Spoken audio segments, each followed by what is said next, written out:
We are so blessed here. Thank you so much. Amazing. Well, before I get started in my lesson, you may see a theme when I get up here. I like to remind people the power of an invite.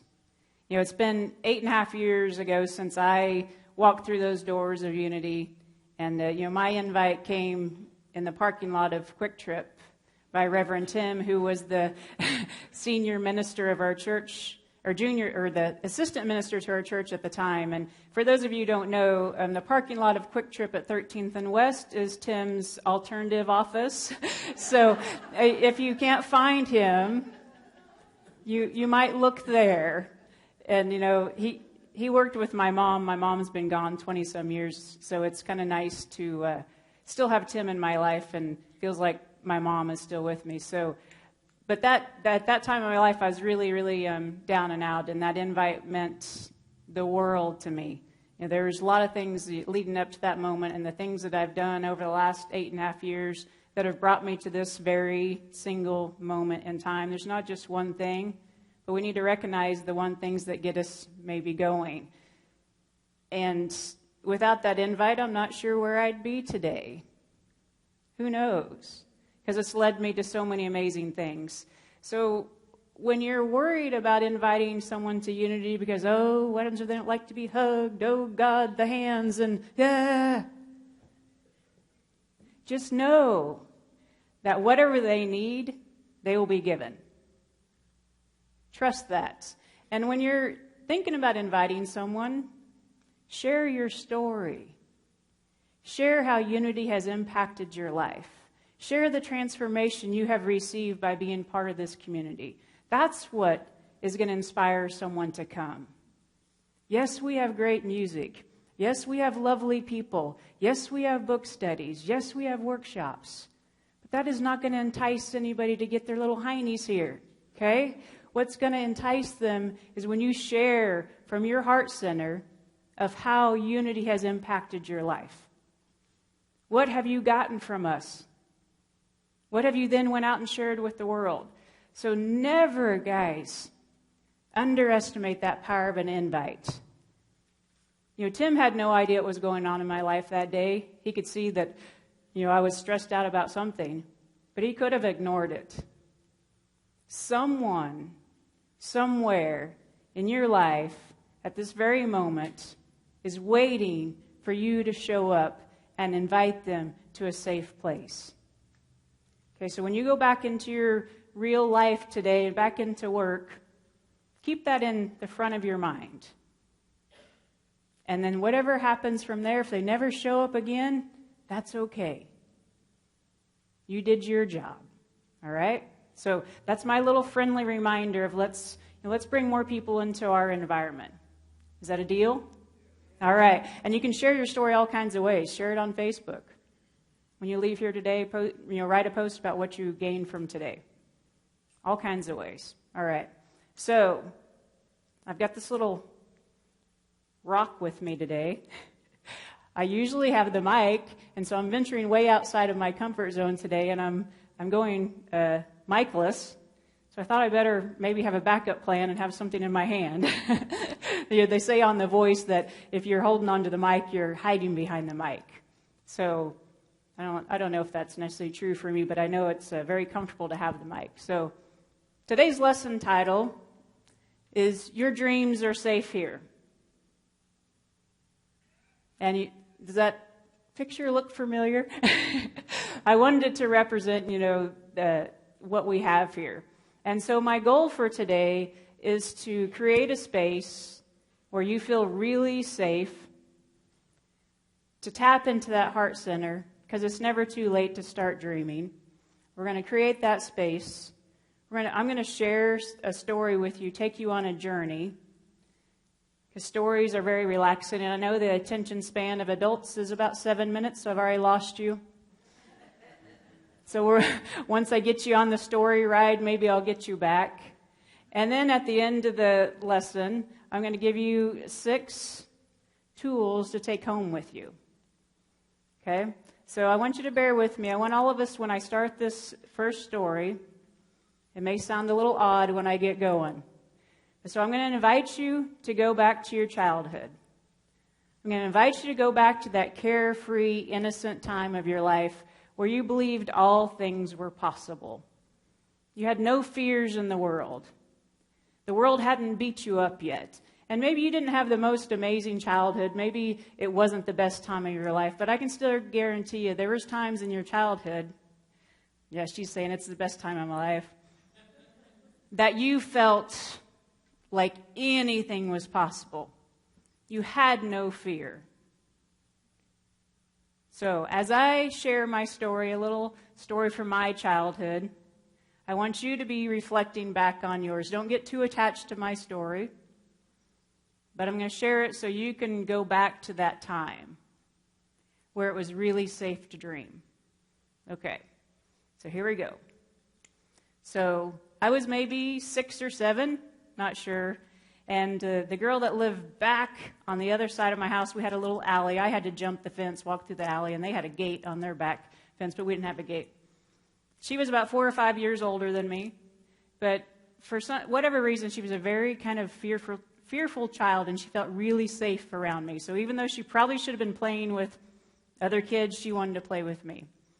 So we had this thing going for about 2 or 3 summers, where I went over to her house every single morning of the summer. And we had this elaborate thing set up. We had all these imaginary things going. So our gig was, we had an Olympic team that we were training. We had these athletes that were preparing to go to the Olympics. Where the story came from, I have no idea. You know, our imaginations are crazy. So every morning we got up and we went and picked weeds and grasses and all this stuff to make gourmet mud pies. And we worked for 2 or 3 hours we laid them out, mixed the ingredients. We had them all labeled of different things, sat them out in the sun, baked them, got them just right. Because we knew the athletes needed good nutrition. They needed that nutrition to be able to train. So we had these athletes all lined up. So after we prepared the food, and we really did make the mud pies. It was so great. Getting your hands in the dirt. If you adults haven't gotten your hands in the dirt in a while, it's so grounding. It feels so good. Maybe go make a mud pie today. So we made the mud pies. Then but they need to train. So we fed them their nice, nutritious breakfast of their mud pies. They all dug in, ate it. And they've got good nutrition. Now they need to go train. They need to go run, prepare for their race. So we trained them really hard. Some of you don't know that I was in the military for 21 years. So I am known to my clients as an inspirational drill sergeant. So we, even at the age of 6 or 7, that was before my military time, I got those athletes out there and I'm like, you need to practice. You cannot get better if you don't practice. Run, run, run. Do your jumps, whatever you need to do, push-ups. Train, train, train. So we trained them physically. So we gave them nutrition. We trained them physically. And then they got to rest. They got to rest a little. So while they were resting, Teresa and I got the hi-ho crackers. Hi-ho crackers were the communion back then. I was raised Catholic. And so we lined up all the athletes and we gave them communion. Hi-ho, hi-ho. I didn't want to be sacrilegious, so we did hi-ho. Hi-ho. And Teresa and I ate all the crackers. But even at that young age, we knew that they needed to be spiritually fed. Or I knew. I was kind of the ringleader of this. Can you guys imagine that? And then we also knew that they needed inspiration. So after they received communion with their hi-ho crackers, then we sat them down and I spoke life into them, like Art talked about last week, spoke life into them and told them how great they were, told them that their dreams were important, that they could do anything that they set their heart to. What a glorious time in my life. That went on for 2 or 3 summers. We had so much fun training those athletes, and of course they all got gold medals because we were in charge of the story. Hello? No one's going to get less than a gold medal because we fed them, we prepared them, we inspired them, we gave them spiritual nourishment. So, amazing. What an amazing gift that God gave me at such a young age of 6 or 7 or 8. But here's what happened. I didn't know it was a gift. So hopefully you guys are maybe come up with something in your childhood as I said that story. But I had no idea that was a gift to me at that time. We start growing up, we get in school, we get bullied, people start kind of stomping on us. We're trying to fit in. My first week of high school, this big old huge guy picked me up, threw me up against the locker, and said, "When I'm in the hallway, you will watch me." I was scared to death. I started shrinking. Those dreams were just being shattered. My self-esteem was just plummeting. Every time he was in the hallway, I was scared to death. So I figured out in high school, the best way to go about it is to be unknown, to tiptoe around, to be unseen, to be average. Man, if someone could have told me then what I know now, my life would be way different, but I didn't get it. Then I joined the military, and the first thing the recruiter said is, get out of basic training without them knowing your name. That is your goal. You don't want them knowing your name. Okay, which meant you don't screw up and you don't shine. You be average. So I did what I was told. Skated through basic training without them knowing my name. Didn't apply myself in high school. Didn't apply myself in the military. Stomped on, dreams shattered. Be average, get a job, go to school. All those things are great. But God is speaking to you. God was speaking to me at the age of 7, telling me what was mine to do, to teach, to inspire, to coach, to breathe life into people. But I didn't get it. I didn't know it. I had no idea that's what was being spoken to me. Over the years, I probably got other messages, that same message. But I was scared to death of letting someone down. I didn't invite my parents to my sporting events because I was afraid I stunk too bad. I didn't want to let them down. Okay, these are feelings that all of us have had at some point in our life. And I have really good news for you young kids and us old kids. You are not meant to fit in. You are weird. We're all weird. We're all black sheeps of the family. It is not our purpose to fit in, guys. It is our purpose to be you, to be me. Let go of the comparisons. Let go of the stories. I spent my whole life trying to fit in. I didn't fit in. I'm not supposed to fit in. Neither are you. And I know that's a tough one as a young kid. It's a tough one as an adult because there's certain boundaries in our life that we do need to kind of conform so we can keep that job. So they don't kick me out of the military. So they don't kick me out of my class. But there's a fine line. Yes, that's okay to do that. But don't let it smother you. Do not let it steal your dreams. Do not let it take away who you're meant to be. God is speaking to you. And you know where our suffering comes in? It's because we are not listening. We're looking for our life purpose to show up in a box with a neon sign on it labeled nurse, doctor, cat owner, whatever. I don't even know where that came from, Erlene. Life does not show up in a box. It shows up in each and every single moment of our life. And if we're looking for that box for it to look a certain way, we're missing the whole kit and caboodle. Guys, there's miracles happening every single moment of your life. Pay attention. Be aware. Be who you are. The suffering comes when we're not listening to God's voice. I spent my whole life trying to figure out who I was supposed to be. Went to India 2 years ago for a month. And that was my big question I went there with. What is my purpose? Please tell me what my purpose is. Stop this suffering. Came back. Took me 2 years to realize it. My purpose is to be me. That's it, guys.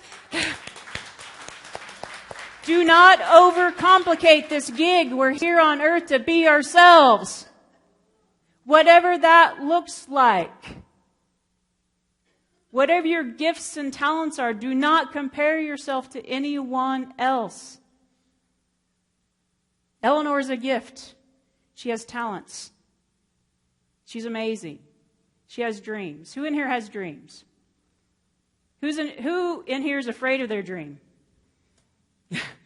A little bit. Yeah, it's scary, guys, because it requires us to be vulnerable. Nightmares. I have nightmares too. All right. So, what I'm going to invite all of you to do is we're going to create that space back when we were a child, when we knew that anything was possible. We're going to go back and listen to those little pointers that God was giving us. We're going to pay attention. And so for a lot of us adults, though, we've got a lot of baggage we're carrying around. So we need a way out.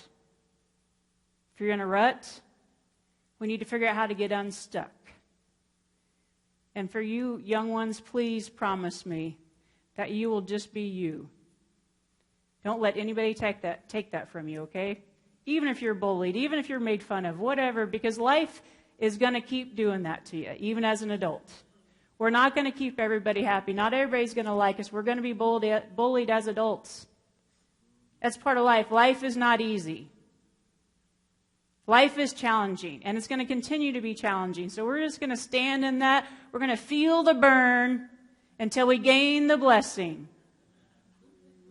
Feel the burn until we gain the blessing. And if we don't stay in there till we gain the blessing, guess what?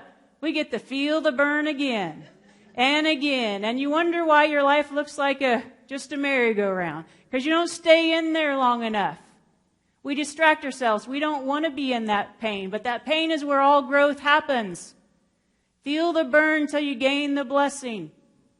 Don't jump on Facebook. Don't go dive in head first in a bag of potato chips. Don't feel it. Do something uncomfortable today, which is sitting in it. Feel the burn to gain the blessing.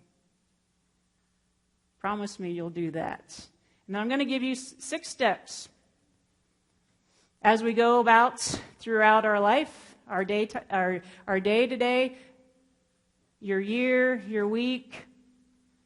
I'm going to give you some tools that you can take home with you. I'm all about being practical. We need practical tools in our toolbox. We need a spiritual toolbox that is so full with tools, depending on the day. We've got, because a carpenter doesn't build a house just with a hammer, does he? No, he has a whole box of tools. So my intention today is hopefully I've given you some tools. I'm going to give you some practical steps to live out your dreams. Because you know what? We have been praying for you to show up. The world needs you to live out your dream. We don't need a new president. Well, that'd be okay too. But the only way we're going to heal our world is by each and every one of us stepping out in faith into those scary dreams, knowing that someone is praying for us to show up today. And if we stay in that little safe zone of our comfort zone, the world is never going to get any better. We're going to keep getting what we keep getting. The definition of insanity, doing the same thing over and over again and expecting different results. So we're going to step out in faith. We're going to support each other. It's scary, guys. Life is hard. But when you start stepping out in your faith, it becomes very joyful. The heart is joyful. Okay? All right, so step number 1. Every single day we must spend time in meditation, in prayer. That is a must. I don't care if it's 3 minutes. We have to do that because we have to get out of our head. Our dreams are not realized up here. They're realized in our heart. The only way your dreams will ever come true is if you drop to your heart center and you feel them. If you keep thinking, have fun with that one. Okay, so we're going to meditate. We're going to create a sacred space. We're going to Find a time, and it's best to have the same exact time every day if possible, because we need to create habits. Habits create our life. Our behaviors create habits. It's much easier to do things out of habit. So 7:07 every morning, you do 7 minutes of meditation. Then it becomes habit. Don't worry, your mind's going to think about all kinds of crazy things, but sit in meditation. Okay? Step 2, we're going to stay in the present moment. We're going to live from now. Not from tomorrow, not when the stars are perfectly aligned, not when our kid graduates, not when our spouse is out of the hospital, not when finances are better, but now. Now is the only moment we have.